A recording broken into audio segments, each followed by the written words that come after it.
안녕하십니까. 2023년 7월 22일 토요일입니다. 코페스 동반자 채널에서 오늘은 불붙는 한미 간 저가형 드론 전용 대공 방어 미사일 체계 개발, 이런 주제로 말씀을 드리도록 하겠습니다. 정말 오랫동안 기다렸던 소식이 나오기 시작했습니다. 우크라이나와 러시아 전쟁에서 아주 자리를 잡은 공격용 드론에 대한 방어, 이게 아주 심각한 문제로 대두된 건 다 아실 겁니다. 우크라이나와 러시아 전쟁에서 사용되는 드론들은 전쟁에서 사용했던 드론과 또 다른 양상입니다.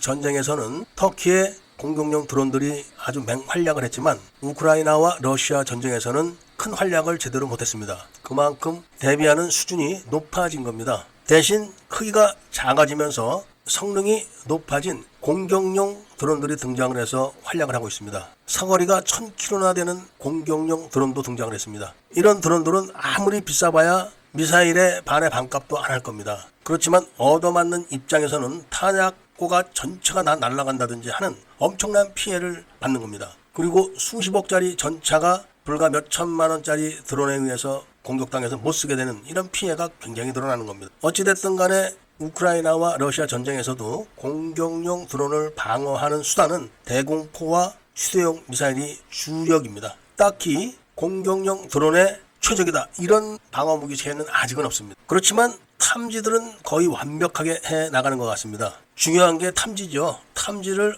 얼마만한 거리에서 찾아내느냐, 그리고 이것을 어떻게 추적해서 떨어뜨리느냐, 이게 관건인데, 이 탐지 부분에서는 대한민국이 미국보다 앞서 있고 이스라엘보다도 앞서 있다는 것은 다 아실 겁니다. 본 채널에서 여러 번 알려드렸기 때문에 그렇습니다. 그런데 이 탐지 체계 개발을 제대로 했다, 이런 이야기는 아직 들리지 않고 있습니다. 그런데 그 무렵, 그러니까 한국이 세계 최초의 드론 탐지 전용 레이더를 개발했다, 이런 소식이 나갈 무렵에 미국에서는 아주 저가로다가 드론만 떨어뜨리는 이런 미사일을 개발하고 있었습니다. 그러니까 패트리어트나 천궁 이런 미사일로 싸구려 공격용 드론들을 떨어뜨린다는 것은 전쟁 경제 원칙에서부터 지고 들어가는 겁니다. 그러니까 드론 정도의 가격으로 다 떨어뜨릴 수 있는 미사일, 이거를 개발하기 시작한 겁니다. 미국이. 당연히 크기도 그렇게 크지가 않고 가격도 비싸지 않은 그런 전제 조건을 달고 개발을 하기 때문에 시커 같은 장비가 굉장히 싸야 됩니다. 그래서 미국은 이 저가 드론 전용 미사일을 여러 차례 시험 발사를 한 그 소식은 전해졌지만 자세한 내용은 밝히지 않고 있습니다. 이 미사일의 영역이 바로 휴대용 대공 미사일과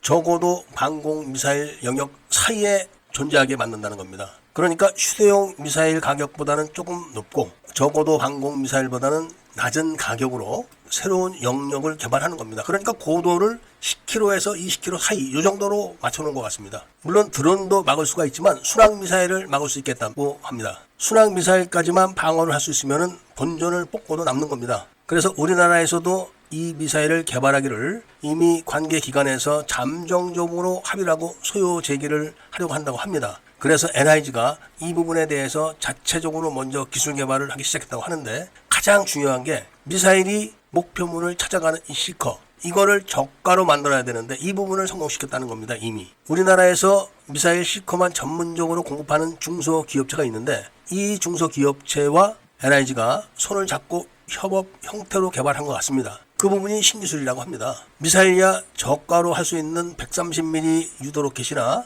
천마 로켓 같은 것들은 다 국산으로 얼마든지 만들 수 있기 때문에 사거리 10에서 20km 내의 거리를 유지하는 것은 기술적으로는 별로 어렵지도 않고 가격만 저렴하게 내놓을 수가 있다면 대성공인 겁니다. 당연히 천마나 비호같이 한 차량에서 자체적으로 레이더를 조사를 하거나 과학 장비를 동원해가지고 탐색을 해서 요격을 하는 그런 체계는 아니고, 목표물을 탐지 추적하는 레이더가 따로 있고, 그 다음에 그 정보를 통합해서 교전 명령을 내리는 체계, 그 다음에 미사일을 발사하는 체계, 딱 요 세 가지만 구비를 해가지고 체계를 만든다고 합니다. 그러니까 천마나 비호 이런 것들하고는 성능이 한 차원 다른 겁니다. 그렇지만 패트리어트나 천궁 같은 미사일보다는 단계가 낮은 그런 미사일 요격 시스템이 되는 겁니다. 이미 한국은 탐지 레이더를 세계 최고의 성능으로 만들 수 있는 기술력을 갖고 있고, 그 다음에 교전 명령을 내리는 시스템 정도는 이미 다 확보했을 것이고, 미사일이 목표물을 찾아가는 시커를 저가로 만들어내는 신기술을 개발했다고 하니까 군에서 소요 제기만 하면은 업체 지정을 통해 가지고 미국보다 빨리 실전에